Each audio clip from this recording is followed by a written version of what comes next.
नमस्कार, मैं बाल मुकुंद तिवारी आपका यूपीएससी सीएससी हिंदी पर बहुत ही जोरदार तरीके से स्वागत करता हूं। बीच बीच में मैं आप लोगों को इस प्रकार की कुछ इंफॉर्मेटिव जो स्टोरीज हैं, जो कि हमारे इतिहास में हुई बहुत ही महत्वपूर्ण लड़ाइयां, उसको आपके सामने प्रस्तुत करता रहूंगा। और हम कोशिश ये करेंगे कि इन कहानी के माध्यम से हम अपने हिस्टोरिकल पॉइंट ऑफ व्यू को थोड़ा सा स्ट्रांग बना सकें, और एग्जाम के साथ साथ हमें अगर वॉर के पीछे का रीजन पता चल जाए तो हमें हिस्ट्री बहुत ज्यादा रटने की भी जरूरत नहीं होती है, वह हमें समझ में आ जाती है। ठीक, तो हम इससे पहले कि अपना जो आज की क्लास है हम उसको शुरू करें, थोड़ा सा इधर नजर डाल लेते हैं। जैसा कि हम देख सकते हैं कि जो भी 3 लड़के सिलेक्ट होते हैं उनमें से एक लड़का हमारा अनअकैडमी से होता है। हमारा जो ऑफर खत्म हो गया था वह जून एक्सटेंशन ऑफर, एक नया ऑफर आपके सामने आया है, जिसमें कि अगर आप 12 महीने का सब्सक्रिप्शन लेते हैं तो उसपे 4 महीने फ्री मिलेंगे, 18 पे 6 और 24 पे अगर आप लेते हैं तो आपको 12 महीने का कोर्स फ्री में मिलेगा। यानी कि अगर आप 24 महीने का सब्सक्रिप्शन लेते हैं तो 12 महीने यानी 1 साल का सब्सक्रिप्शन और आपको फ्री में दिया जाएगा। दूसरा, ये हमारा अभ्यर्थी से अधिकारी तक का जो ये प्लान है, इसमें अगर आप प्रीलिम्स क्वालिफाई करते हैं तो मेंस का गाइडेंस आपको फ्री में दिया जाएगा। अगर आप मेंस क्वालिफाई करते हैं तो इंटरव्यू की गाइडेंस आपको फ्री दी जाएगी। और अगर आप इंटरव्यू भी क्वालिफाई करके फाइनल सिलेक्शन लेते हैं तो आपकी फीस जो है वो 100% रिफंड कर दी जाएगी। मेंस क्वालिटी इनरिचमेंट प्रोग्राम, जिसमें आपको 16 सेक्शनल टेस्ट मिलेंगे, 4 फुल लेंथ टेस्ट मिलेंगे। साथ ही साथ ये आरंभ बैच है हमारा, जो कि 15 जून से शुरू हो चुका है, इसको आप ज्वाइन कर सकते हैं। लक्ष्य बैच है, ये 8 जून से शुरू हो गया है। अगर आपको अपनी फीस को भरने में ईएमआई की सुविधा लेनी है तो आप इस दिए हुए नंबर पर कॉन्टैक्ट कर सकते हैं। ये हमारा ऑप्शनल कार्निवल है और ये हमारे ऑप्शनल्स के टीचर्स। ठीक, तो आइए शुरू करते हैं। आज का जो हमारा प्रथम जो पहला टॉपिक मैं इस सीरीज में लेकर के आया हूं, यह है हम लोगों का फर्स्ट बैटल ऑफ पानीपत, यानी कि पानीपत की पहली लड़ाई।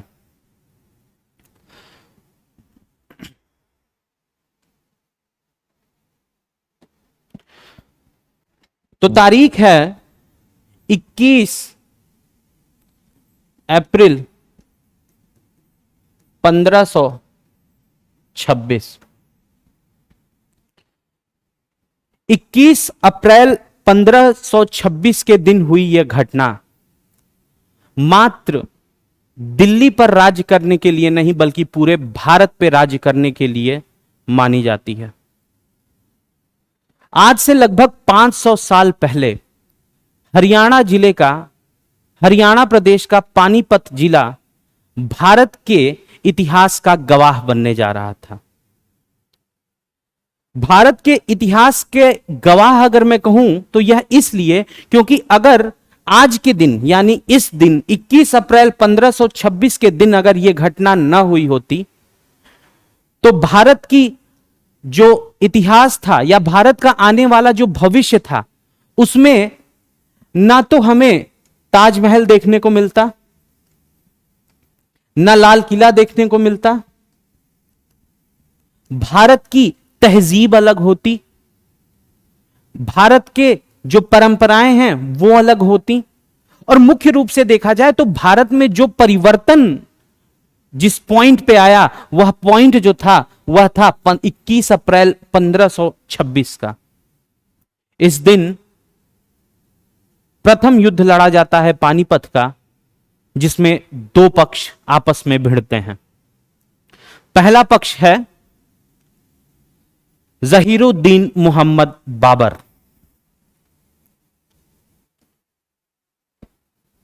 समरकंद और फरगना जैसे सल्तनतों को हारने के बाद बाबर बहुत मुश्किल से काबुल पर कब्जा कर पाता है। ठीक, काबुल, अगर हम बाबर की बात करें तो 11 वर्ष की उम्र में यह फरगना उज्बेकिस्तान में है, फरगना का राजकुमार था। 13 साल की उम्र में पिता की मृत्यु के बाद यह वहां का किंग या राजा बन जाता है। लेकिन अपने चचेरे भाइयों से कोऑर्डिनेशन न होने के कारण चचेरे भाई चाहते थे कि इसका किसी भी तरीके से कत्ल कर दिया जाए और इसकी गद्दी पर हम काबिज हो जाएं। तो लगभग 20 वर्ष तक यह कभी परगना में रहे, कभी वहां से बाहर भाग जाए, कभी रहे, कभी वहां से बाहर भाग जाए। और यह 20 साल का यह पूरा संघर्ष चलने के बाद 1504 में यह फाइनली काबुल पर कब्जा कर लेता है।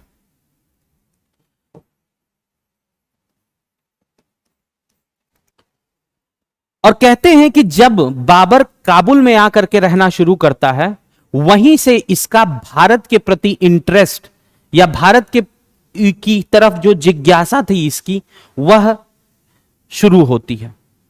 यह चाहता है कि अब मैं भारत की ओर बढ़ूं, अपने साम्राज्य को भारत की तरफ बढ़ाऊं।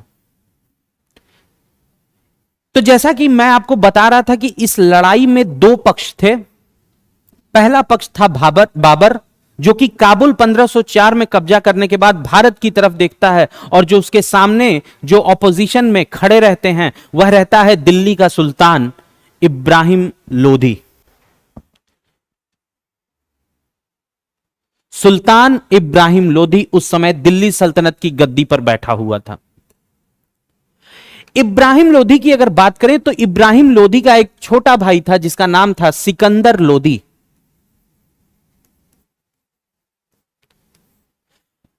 सिकंदर लोधी की भी बहुत सारी महत्वाकांक्षाएं थी। वह भी यह चाहता था कि ये इब्राहिम लोधी जो हैं ये बहुत सही तरीके से काम नहीं कर रहे हैं, इनको हटा के फेंको, हम राजा बनना चाहते हैं। तो सिकंदर लोधी की जब अपनी महत्वाकांक्षा रहती है किंग बनने की, तो ये स्टार्ट करते हैं एक तरीके से राजपूतों के साथ इसके खिलाफ साजिश रचना। वह राजपूतों के साथ बहुत सारे डील, ट्रीटी, संधि साइन करते हैं कि किसी भी तरीके से इब्राहिम लोधी को जो है वह दिल्ली सल्तनत से के जो राजगद्दी है उस दिल्ली सल्तनत की राजगद्दी से उसे हटा दिया जाए। इब्राहिम लोधी को यह बात पता चलती है और वो कहता है कि अच्छा बेटा, हम ही ने तुमको नवाबी सिखाई और अब हमारे ही खिलाफ तुम पैंतरे अपना रहे हो। और इब्राहिम लोधी आदेश करता है कि जहां सिकंदर लोधी मिले इसको पकड़ा जाए और इसका सर कलम कर दिया जाए। जब सिकंदर लोधी को यह बात पता चलती है कि भैया जो हैं वो गुस्सा गए हैं, तो सिकंदर लोधी भाग करके और राजपूतों के पास शरण ले लेता है। और ऐसा माना जाता है कि 1523 में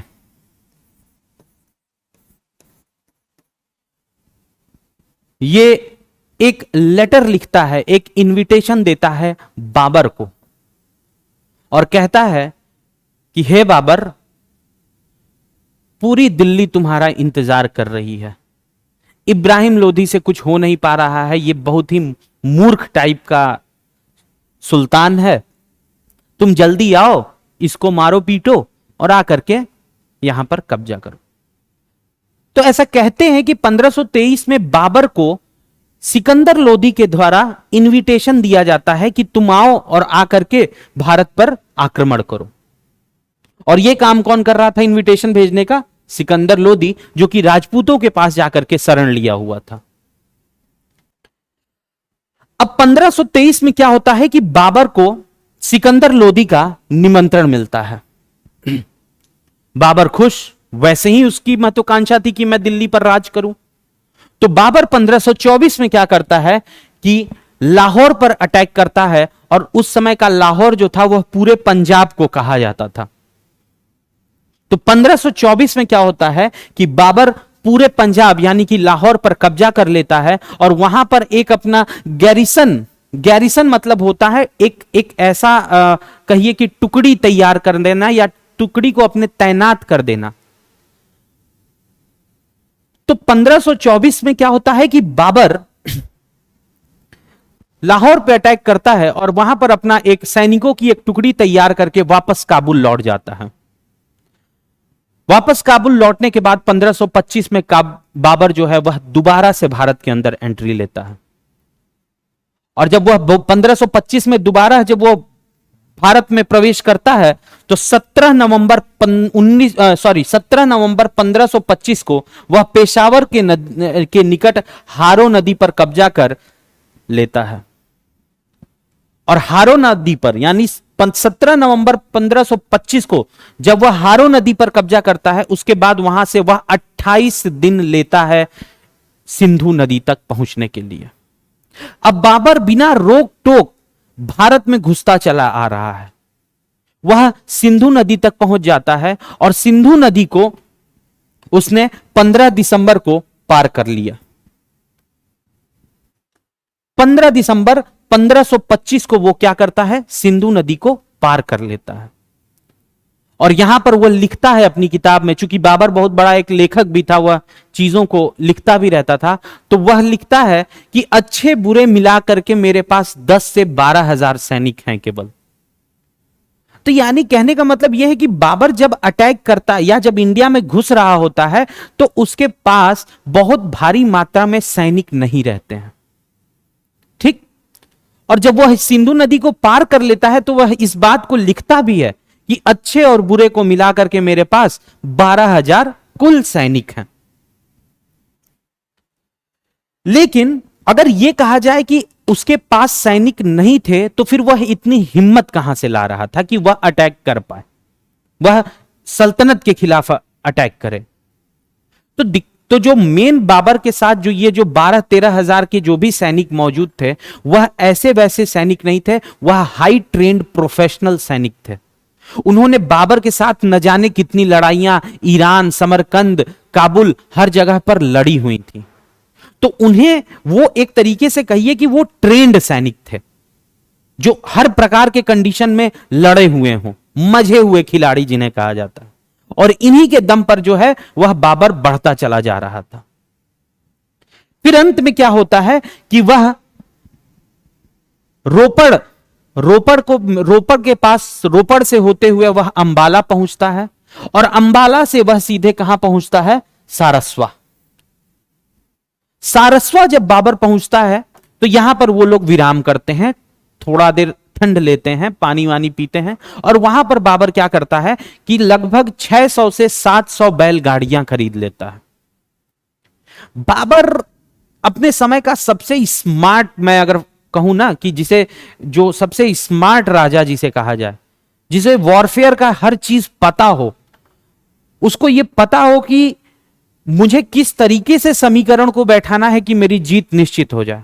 Babar was a smart person. वो क्या करता है कि सारस्वा के पास पहुंचता है और बड़ी संख्या में क्या खरीद लेता है, बैलगाड़ी। और जब वो बैलगाड़ी खरीद लेता है उसके बाद वह फिर आगे की तरफ बढ़ते हैं और अंत में 1 अप्रैल 1526 को वह पानीपत पहुंच जाते हैं। और 1 अप्रैल 1526 को एक गंदा नाला करके जगह है, वहां पर बाबरपुर है, अभी भी पानीपत में बाबरपुर नाम ही है उस जगह का। वहीं पर 1 अप्रैल 1526 को बाबर आकर के रुक जाता है। तो अगर पूछा जाए कि पानीपत बाबर कब पहुंचता है तो 1 अप्रैल 1526। अब 12 अप्रैल को क्या होता है कि बाबर जो है वह किलाबंदी करता है। किलाबंदी अपनी पूरी टीम को लेकर के पहुंचता है, पानीपत में सेटल किए और वहां पर अब कहता है कि यहीं पर अब किलाबंदी की जाए। क्यों? क्योंकि होता क्या है कि जब वह पानीपत पहुंचता है तो जब पानीपत वो पहुंचता है तो वह देखता है कि पानीपत एक खुला मैदान था और उसको यह पता रहता है कि जो इब्राहिम लोधी है उसके पास कम से कम 3000 तो हाथी हैं, 1 लाख के आसपास तो सैनिक हैं, हम उनका टक्कर कैसे करें। तो बाबर की सेना जो रहती है वह ट्रेंड थी गुरिल्ला वॉरफेयर में, क्योंकि ये कबालिये थे। लेकिन जब आप खुले मैदान में लड़ाई करते हैं तो आपको बड़ी संख्या में सैनिक चाहिए होते हैं, वो बाबर के पास था नहीं। तो जो बाबर के सैनिक रहते हैं वह कहते हैं कि अरे सर क्या अब लड़ना वड़ना है, यहां तक आ गए, अब चुपचाप वापस लौट चला जाए, ठीक है, नहीं बहुत पीटे जाएंगे यहां पर, लोधी बहुत मारेगा। लेकिन बाबर कहता है कि नहीं, प्लान करने दो मुझे। और 1 अप्रैल से लेकर के 12 अप्रैल तक बाबर जो है वह एक प्लान सोचता है और उस प्लान को ग्राउंड पर ले आता है। उस प्लान को अगर मैं आप लोगों को थोड़ा सा समझाने की कोशिश करूं तो आप उसे ऐसे समझ सकते हैं कि देखिए,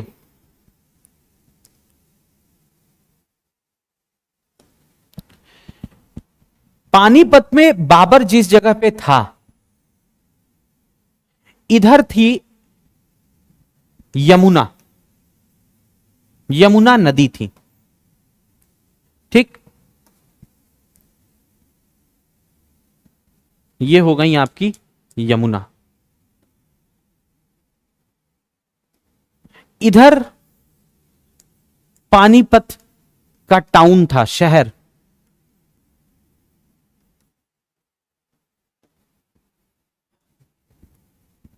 उसने यहां पर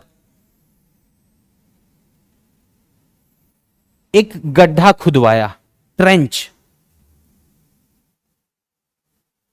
इस जगह पे, और इस गड्ढे के अंदर पेड़ की डालियों को आगे से चुकीला करके इस गड्ढे के अंदर गड़वा दिया। अब किलाबंदी उसकी देखिए आप, बाबर की, ठीक। फिर उसने यहां पर वो जितनी भी 500 से 700 बैलगाड़ियां थी सबको यहां पर लगवा देता है। यहां पे वो एक रास्ता रखता है आने जाने के लिए, और यहां भी वो बैलगाड़ियों को लगवा देता है। उसकी एक फौजियों की संख्या जो होती है वह यहां पे होती है, जिन्हें स्काउट्स या कवालरी कहा जाता है।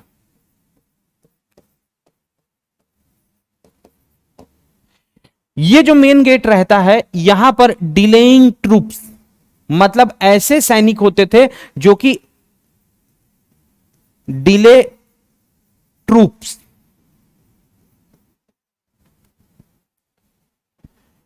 यहां पर एक टुकड़ी थी जिसका नाम था कुल, इसी के अंदर बाबर बैठता था, ठीक।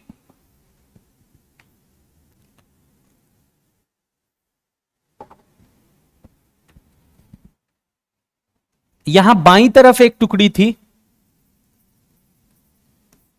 जिसका था नाम, जिन्हें बारंगर कहा जाता था, बारंगर। और सेम इधर एक टुकड़ी थी जिसे जारंगर कहा जाता था, बारंगर, जारंगर। जो बारंगर था इसे हुमायूं लीड कर रहा था। हुमायूं, हुमायूं कौन था? बाबर का लड़का। और जो ये जारंगर था इसको लीड कर रहा था मोहम्मद मिर्जा। मोहम्मद मिर्जा बाबर का कमांडर था। और यहां पर जो टुकड़ी थी उसे कहा गया इल्तमिश।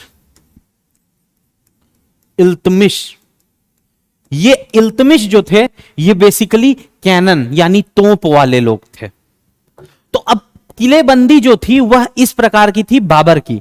उसने क्या किया कि उसको यह पता था कि इधर से यमुना नदी है तो हमारे ऊपर अटैक होगा नहीं, इधर से टाउन की दीवार है तो इधर से भी अटैक हमारे पास हो नहीं पाना है। बाबर यहां बैठा था, सामने की तरफ उसने एक गड्ढा खुदवाया, ट्रेंच।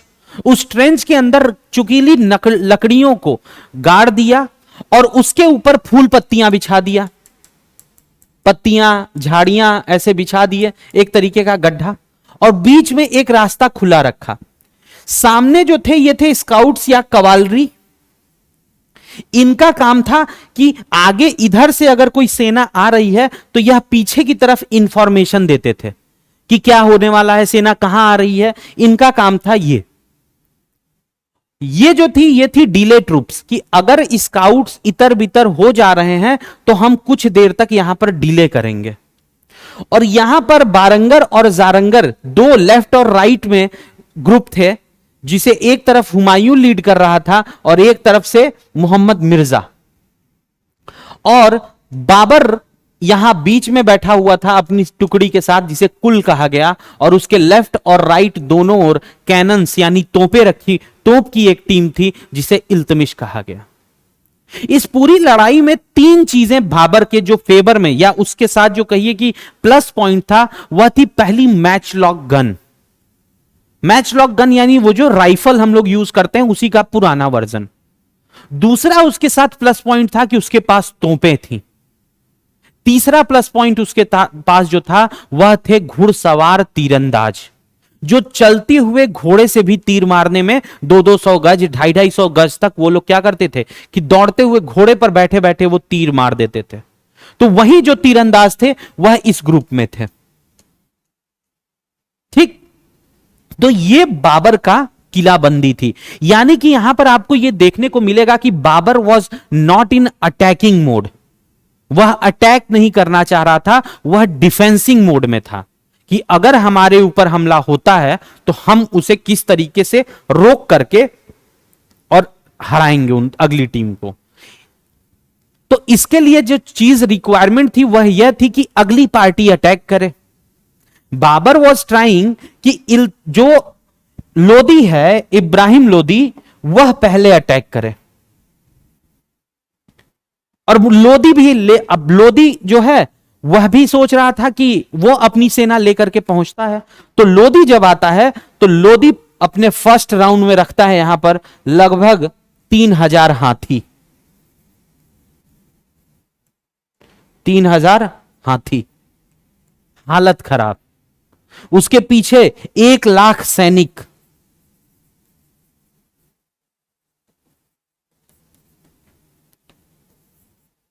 लेकिन लोधी के साथ प्रॉब्लम यह थी कि लोधी के जो सैनिक थे इसमें क्या था कि ये एकदम नॉन डिसिप्लिन्ड, इनके अंदर टीम स्पिरिट नहीं थी। 25,000 जो सैनिक थे वो लोधी के थे, बाकी 5-5 हजार वो जो था वो उधार मांग करके लाया था अपने अगल बगल के राजाओं से। तो आपस में इनके बीच समन्वय नहीं था। पहली बात, इन्होंने कभी साथ में ट्रेनिंग नहीं की थी। तो संख्या में तो ये भले ज्यादा थे लोधी के सैनिक, लेकिन इनके आपस में बीच में कोई भी कोऑर्डिनेशन हमें देखने को नहीं मिलता है। अब क्या होता है कि यहां से गेम अप शुरू होता है। बाबर बहुत दिन तक, बाबर वॉज इन अ हरी, बाबर को जल्दी थी कि जल्दी से युद्ध हो जाए, क्योंकि वो भारत में एक आक्रमण करने के लिए एंट्री लिया था। कोई टूर पे तो आया नहीं था कि आकर के बैठ के मजा ले। तो वह चाहता था, वह एक जल्दी में था कि जितनी जल्दी से जल्दी हो सके वह युद्ध हो जाए। उसके लिए वह क्या करता है, उसके दोनों पार्टी, अब इधर क्या होता है कि इब्राहिम लोदी अपनी फौज लेकर के बैठा होता है, इधर जो है बाबर अपनी फौज को लेकर के किलाबंदी करके बैठा होता है, और पानीपत में दोनों अब एक दूसरे का इंतजार कर रहे होते हैं कि पहले तो अटैक हो, देखते हैं कौन पहले अटैक करता है। बात होती है 19 अप्रैल 1526 को। बाबर की सब्र का बांध टूट जाता है और बाबर अपने इन घुड़सवार जो तीरंदाज थे इनको लेकर के और रात को ही लोदी के कैंप पर हमला कर देता है। और यह जब रात में वहां पर पहुंचता है तो इन लोग चूंकि रात को निकले होते हैं और उतनी जब इन लोग अटैक कर रहे होते हैं उसी समय सवेरा होने लगता है, तो अभी इन लोग उसके कैंप के पास लोदी के पहुंचे भी नहीं होते हैं कि लोदी के सैनिक इन सबों को देख लेते हैं और वहां पर इनको दबा के पीटते हैं बाबर की सेना को। और ये घुड़सवार बहुत बड़े लॉस के साथ वापस भाग के यहां से यहां पहुंच जाते हैं। अब इस घटना से, यह घटना होती है 19 अप्रैल को। अब इस घटना से क्या, अब इस घटना से इसके जो अफगान सैनिक थे, यहां पर जो लोदी के जो सैनिक थे उनका मोरल बूस्ट हो जाता है, उनको यह लगता है कि अगर हमने इनके घुड़सवारों को इतनी बुरी तरह मार करके भगा दिया है तो इनके पास फिर कोई दमखम नहीं है, अब अटैक करने का समय आ गया है। और ठीक 21 अप्रैल 1526 को लोदी जो है वह बाबर के जो किलाबंदी थी उस पर अटैक कर देता है। लेकिन अगर देखा जाए तो बाबर यही चाहता था। वह जानता था कि 1 लाख की फौज को हराना बहुत बहुत कठिन काम है, जिसमें कि 3,000 तो केवल हाथी हैं, 5-6 हजार हमारे सैनिक को तो केवल हाथी लपेट देंगे। इसलिए अगर उसको हराना है तो लोदी को उसके यहां से बाहर निकाल करके उसको ऐसा करना होगा कि वह हमारे ऊपर अटैक करे। और बाबर यही चाहता था और 19 अप्रैल की घटना से उसने यह करवा लिया। अति उत्साहित होकर के लोदी जो है वह बाबर के ऊपर 21 अप्रैल 1526 की सुबह सुबह लगभग 8 से 9 बजे के बीच में अटैक कर देता है। और इससे क्या होता है कि जैसे ही अब इसकी लोदी की फौज यहां पहुंचना शुरू होती है, ये जो स्काउट्स हैं, जो कवालरी जो फ्रंट में खड़े हैं, यह इंफॉर्मेशन दे देते हैं इनको कि लोदी अपनी सेना लेकर के आ रहा है। अब जैसे ही लोदी यहां पर लेकर के चलता है, इनमें आपस में थोड़ी बहुत टसल होती है। दोनों आपस में, ये वाला ग्रुप और ये वाला ग्रुप आपस में लड़ते हैं। जैसे ही वह आगे की तरफ लोदी और सेना लेकर के घुसने का प्रयास करता है, उसकी सेना जो है वह इस खाई में गिरना शुरू होती है। उसकी हाथी, उसके सैनिक इस खाई में जाकर के गिरना शुरू होते हैं। तो लोधी को पहला झटका लगता है। वह यह समझ जाता है कि हमारे खिलाफ साजिश रची गई है। यह एक्चुअली में कोई खुला मैदान नहीं है, यह एक जाल बिछाया गया है जिसमें कि हमारी सेना फंस रही है। और जैसे ही हाथी, सैनिक, घोड़े इस खाई के अंदर गिर रहे थे, वैसे ही अंदर नीचे लगी हुई वो जो लकड़ी थी वह उनके शरीर में, घोड़ों के पेट में धंस जाए, सैनिकों के पेट में धंस जाए। और इस तरह करके जब इनको यह समझ में आता है कि हमारे साथ अब हम फंस चुके हैं, तो यह पीछे आना शुरू करते हैं। और जब ये वापस से बैक आना शुरू करते हैं तो सबसे एक वॉरफेयर की जो सबसे शानदार टेक्निक थी, जो कि जिसके लिए बाबर जाना भी जाता है, उसे तुलुगमा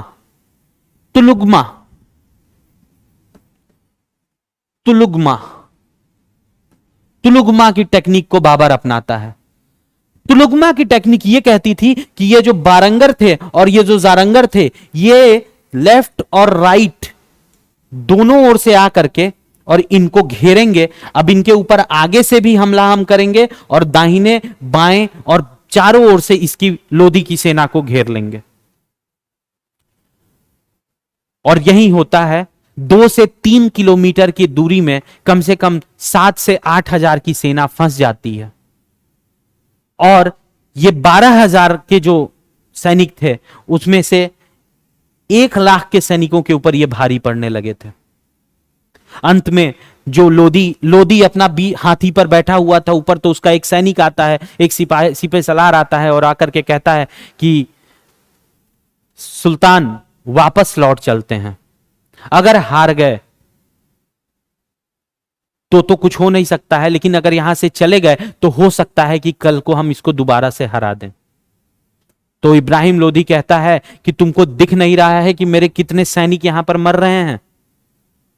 तुमको यह दिख नहीं रहा है कि कितने सैनिक सिर्फ मेरे लिए यहां पर शहीद हो रहे हैं? मैं कैसे इसको छोड़ करके यहां पर चला जाऊं? और लोदी वहां पर एक शेर कहता है कि हम किसी और तरफ जाएं, ये मर्दानगी नहीं, सुर्खरुओं का काम नहीं पीला पड़ना। और यह बात बोल करके लोदी जो है वह अपनी पूरी ताकत से इनकी तरफ आक्रमण कर देता है। और बाबर भी उस समय अपनी पूरी ताकत को झोंक देता है, क्योंकि अगर 21 अप्रैल 1526 के दिन बाबर भी पीछे हट गया होता तो ना तो आज हमें ताजमहल देखने को मिलता, ना हम अकबर को जानते, ना हम लाल किले को जानते, हम किसी चीज को नहीं। उस समय भारत की तहजीब आज के समय में अलग होती। तो युद्ध में बाबर भी अपनी पूरी ताकत को झोंक देता है और लगभग 1 बजे के आसपास, 8 से 9 बजे के बीच में यह युद्ध शुरू होता है और 1 बजे के आसपास सुल्तान इब्राहिम लोदी का सर बाबर के सामने पेश किया जाता है। बाबर उठ करके युद्ध भूमि में जाता है और जाता है तो वो देखता है कि उसकी शरीर, जहां पर उसका जो शरीर था वह खून और धूल में लिपटा हुआ पड़ा हुआ है। वह बाबर उसके शरीर को उठा करके कहता है कि तेरी बहादुरी को सलाम। तो 6 घंटे का चला वो युद्ध। जो पहला बैटल ऑफ पानीपत था वह सुबह 8 से 9 बजे के बीच में शुरू होता है और 1 बजे के आसपास खत्म हो जाता है। 6 घंटे का वह युद्ध भारत में अगले 3 साल 350 सालों को बनाने वाला था। उस 6 घंटे के युद्ध ने भारत के अगले 350 साल को तय किए। और बाबर जब यह बात इब्राहिम लोदी की उस लाश पर कहता है कि तेरी बहादुरी को सलाम, तो ऐसा नहीं था कि बाबर सारे सैनिकों के साथ ही बड़ा लिबरल और बहुत ही उदारवादी परंपरा को, मतलब उदारवादी पना शो करता है। ऐसा नहीं होता है।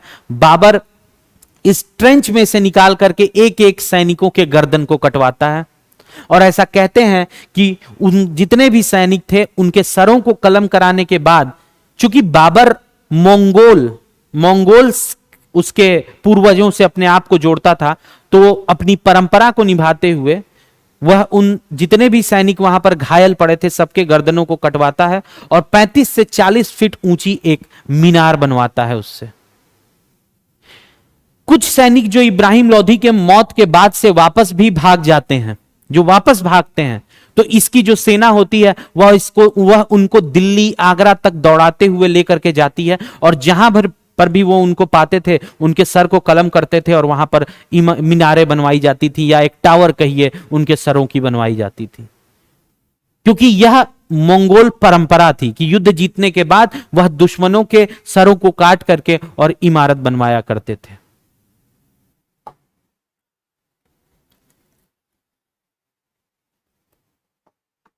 बाबर अपनी किताब में लिखता है कि युद्ध तब शुरू होता है जब सूर्य अपनी ऊंचाई पर चढ़ रहा होता है, और जब सूर्य अपनी पूरी ऊंचाई पर जा चुका होता है तब तक भारत मेरा हो चुका था या दिल्ली मेरी हो चुकी थी।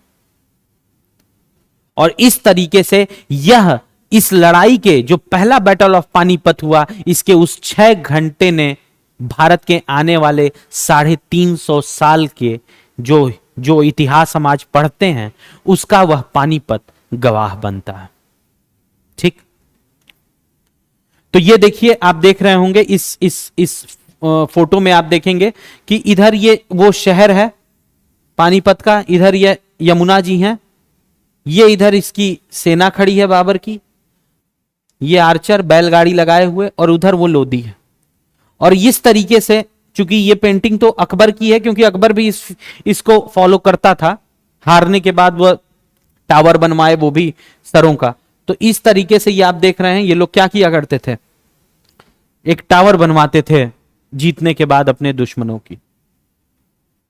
तो ये था हमारा फर्स्ट बैटल ऑफ पानीपत। इसी तरह से मैं second third battle of Panipat भी, साथ ही साथ जितनी भी और भी महत्वपूर्ण लड़ाइयां भारत के इतिहास में हुई हैं जिससे कि भारत का दिशा और दशा दोनों बदले, उनको मैं एक एक करके आपके सामने प्रस्तुत करता रहूंगा। तब तक के लिए एक चीज और जो आपको नोटिस करनी है वह यह है कि रोज सुबह में 10 बजे से एंशिएंट हिस्ट्री की क्लासेस हैं। आप लोगों को भारी मात्रा में वहां पर मौजूद रहना है और निश्चित रूप से आपको बहुत उसमें आनंद आएगा। ठीक है, तब तक के लिए फिर मिलते हैं। धन्यवाद।